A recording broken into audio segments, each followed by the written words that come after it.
Hey y'all, welcome back to the party. It's me, your girl BrittReacts, and today we're gonna react to Shaq couldn't stop laughing at this Tom Segura joke. This is a segment on the big podcast with Shaq. Let's see what happens.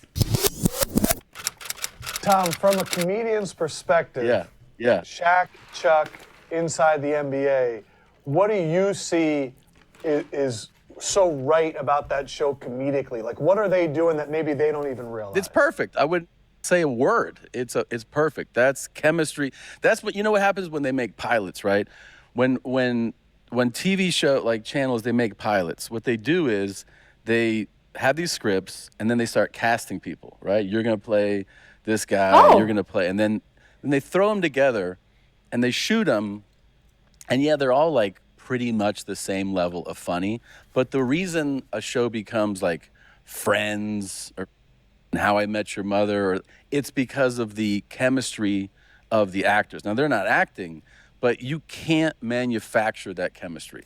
So I totally agree with Tom here. Okay, first of all, I was like, where is Shaq in all this? Meanwhile, big old 8'27" of him is sitting right there with these very loud zoom, wow, snap, super, zap, pow pants on. He's like the loudest pants ever.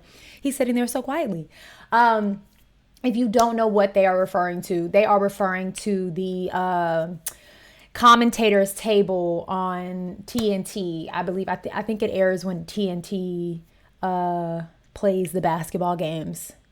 I could be wrong. It could be ESPN too, but I know for sure TNT. But they are like the main commentators table, and during halftime, they are hilarious. It's Chuck, Charles Barkley, Shaq, and dang it, of course, the two other guys are blowing my mind. It's another black guy and a white guy, and then sometimes they have guests. Like Draymond Green has been on there a lot recently, which is, I'm rolling my eyes because I feel like it's the biggest Hail Mary PR stunt. They're just trying to like make him more likable and like, you know, wholesome, because he keeps beating everybody up on the court and they're trying to show another side of him. Whatever. He's got a great PR team. But Shaq and Charles Barkley make the show. Like, let's be clear. Their sense of humors are just, first of all, they have big personalities. These are big guys. They have big personalities. They're super knowledgeable about basketball, but then they are just idiots. They're so dumb. They're so funny. Shaq is always roasting everybody. Like, it's just, it is. And I agree with Tom. Like, the chemistry is uncastable. It's just real. It's just real. Like, you know, they're friends outside of it. Like, it's good. I didn't know. I could have probably guessed if you said, do you think Shaq has a podcast? I probably would have said probably, but I didn't know this existed. Okay, let's keep going. I wouldn't change a thing about their dynamic. It works perfectly. It's perfect.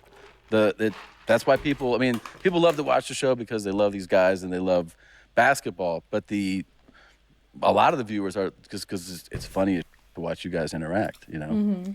It's amazing that Chuck gets away with all the stuff that he can say. It's unbelievable. Like, have you ever heard his rant about San Antonio women? He said, wasn't it about like big, like they're big as hell?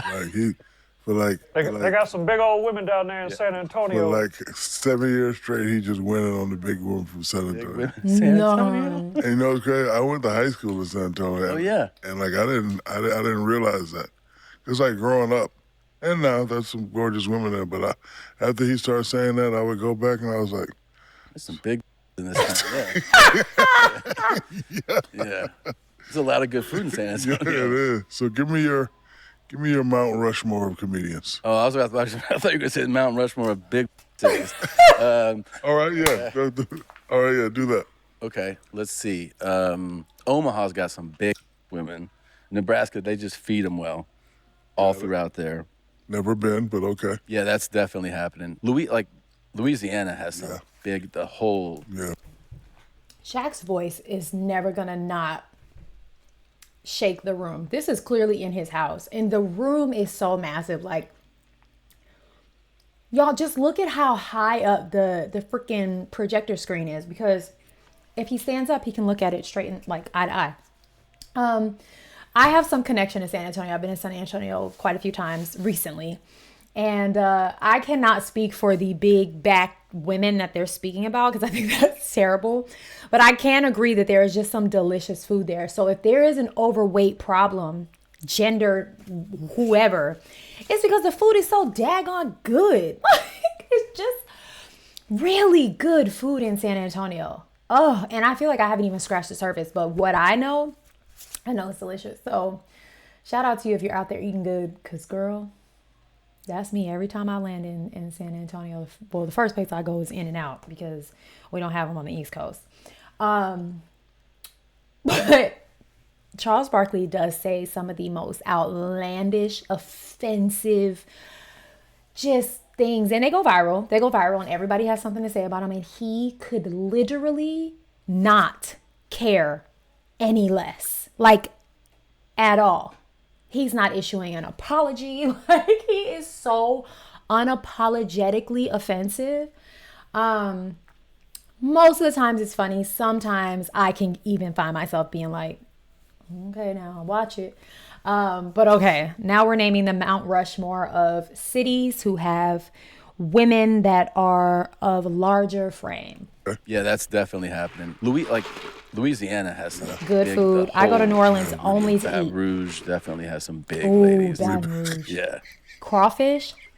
I mean, this state's not around either. I don't know what we're leaving Georgia out of this for. Oh, is Shaq living in Atlanta There now? are some wide women walking around in Georgia. It's the big, South, like- the food. Like, they could go play for Georgia. There's some really big chicks in this town. Go Dogs. So Omaha, Louisiana, Georgia. Georgia, where Georgia. else? And I think you just gotta throw something at like Iowa. Texas. There's some, Yeah, okay. they eat.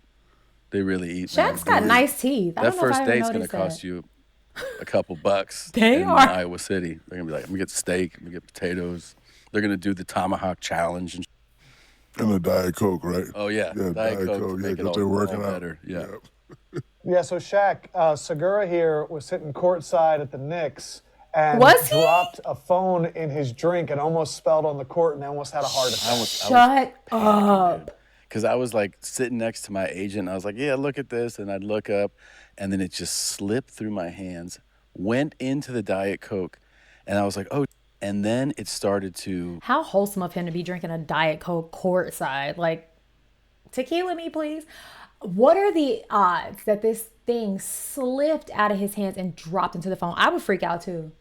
Like, can you imagine an NBA player running past and slipping on their, on his spilled Diet Coke and ending his career? Canceled. Went into the Diet Coke. And I was like, oh, and then it started to just, pull out. Right. And I was like, if a player slips and breaks because of me, like my heart started to race. So I'm looking at the ref and then I call over like one of the ushers and they look down, they're like, that's not too bad. And I go, well, can we clean it up? That's not And too they're like, bad. we have to wait till a break. And I was like, they go, but if it gets onto like the floor of play, they're gonna have to stop play. And then they will show you on the Jumbotron at MSG. And I was like, oh, please, God, don't do that. So you were more worried about your phone or more worried about the players? I was worried about the embarrassment of being the That's cause exactly what he was of worried about. hurting a player. Got it. But it was terrifying. It was fully terrifying. Tom, I have a question. If you were on a sports show, because I know you're a big sports fan, do you have a take that you've been working on for a long time that you would just unleash to the world? Or do you have any sports takes that if you were on a TV show like an ESPN or a TNT, you're like, I need to get out that I actually think Kobe's the best player of all time? Do you have something like that? Well, I mean, I do think Kobe's amazing. I'll tell you the thing that I think about, because I hear the debates go up so much, is when it comes to like GOAT talk, which will never end. Right. It's entertaining, so Right. it shouldn't. I understand this is all entertainment at the end of the day. If you're a basketball fan, I'd love to know who your GOAT is. I mean, I feel like there's really only a few options. I think the big three here is Michael, Kobe, and LeBron. But nowadays, the new age kids, Anthony Edwards is in the throw, even though they just lost in the most embarrassing game last night in the finals against Dallas. Like, they didn't even show up. They were sleeping on the court. They were like moving in slow motion. It was wild. But I'm interested to know who your GOAT is in the comments. Let me know. And it's entertaining, so it shouldn't. I understand this is all entertainment at the end of the day. There's nothing like whatever you experience the first time. So like,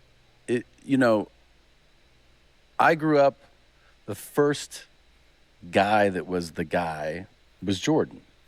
Okay. If you talk to a kid who's 25 right Right, now, this is what I was just saying. who just grew up in this era, you can't go, but you don't understand. Like, it doesn't compute to you. Just like if you talk to like our dads I agree with about him. watching Jim Brown play or it's who they watch first.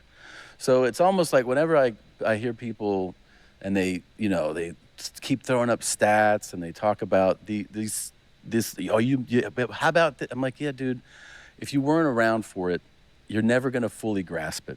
And I'm not going to grasp what you saw in the 1960s. Like, I watched Tyson before I didn't see Ali fight. So it's like, I understand his greatness, but I'm going to go off of what I saw, man. Yeah. Like, I saw something different.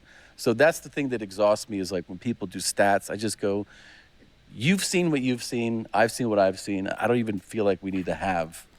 I agree with that. I do think numbers don't lie, right? Like, you can't just ignore the stats, but I do agree, right? Like, you're never going to be able to convince someone who was able to witness Michael Jordan in his prime that he is not one of the greatest basketball players of all time. You know what I mean? I think the GOAT conversation is always so subjective. It's always so subjective. You know what I mean? You could look at the numbers and probably figure it out, but I think it depends on what type of position you played. If you're a player, the type of position you like to watch, was this person a personality, and did you just like their personality as far as like the endorsements and whatever shows they may have, popped up on? Like, there's all these factors. I think even today, nowadays, with the league fits and the tunnel, a lot of people base who they think is the greatest off of the way their favorite NBA player dresses. Like, there's just so many things that affect that. But I agree with Tom. It's like, if you were around in an era where Michael was in his prime, LeBron was in his prime, Kobe was in his prime, you are more likely to say one of those people is the greatest because you witnessed it and you were there. Like, you felt the energy, the pandemonium. You remember, how everything had their face on it. Like, it's like, And then also, what criteria makes someone the great? Is it their stats alone? Is it their stats? Is it their endorsements? Is it their, like, what is it? What makes someone the great? Just asking. You've seen what you've seen. I've seen what I've seen. I don't even feel like we need to have this argument. Or what if they just had a clear-cut definition of what the GOAT is? Thank you, Shaq. Whether it be stats, Thank championship. Wow, look at me. Sometimes when I hear people talk, my I don't crystal ball? understand the criteria. Is Right. it championships? Is it points? Right. Is it... Well, because they move the goalpost on the They do. Oh, all the time, in order all for the them time. to be But right, I they move think, the goalposts. like, I always have arguments with people like, I don't really care who's in it, but I think you should put the right people in. Yeah. Right. Right. So right now it's just, for some reason, LeBron and Jordan. Which is fine, but you're not going to throw Kobe in there? It's goofy. It's weird that It's people so don't. weird. Like, you're not going, you know what I'm saying? And I think, like, because he's not here, people just feel, Is that comfortable true? leaving him out of the dialogue, which is very Are strange. people leaving Yeah, Kobe that's very Bryant strange. out of the dialogue? And that's the only problem I have with him. That's so bizarre to me. I was not made aware that people were leaving Kobe out of the dialogue. I have always thought it was the big three in the dialogue. If they are, I feel like, again, it's these new age kids who just don't understand, because now Kobe is gone, unfortunately. And to Shaq's point, and what I was saying was, like, I didn't necessarily like Kobe when he was in his prime. I think I thought he was super arrogant. And then it was kind of after he retired and you saw his girl dad persona come to life that I think I really started to connect with him. But that just goes to show you, right? Like, I connected with Kobe's family dynamic. And so, maybe to me, he wouldn't be the GOAT of basketball, but he was like the greatest dad. Like, there's just so many angles. And that's what makes it so subjective. Anyway, I'm assuming the nonstop laughing was the big back women conversation, but I didn't feel like Shaq didn't stop laughing. So I think this was poorly. It was poorly titled, but I enjoyed the conversation. As y'all know, I am a basketball wife.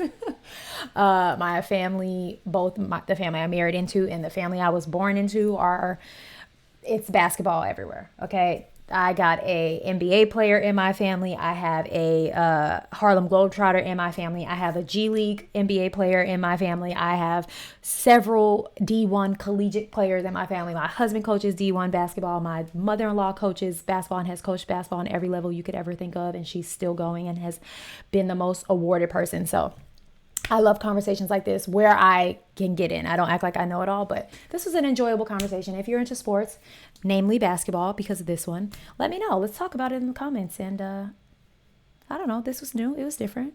Let me know how you feel. Go and have the day that you deserve.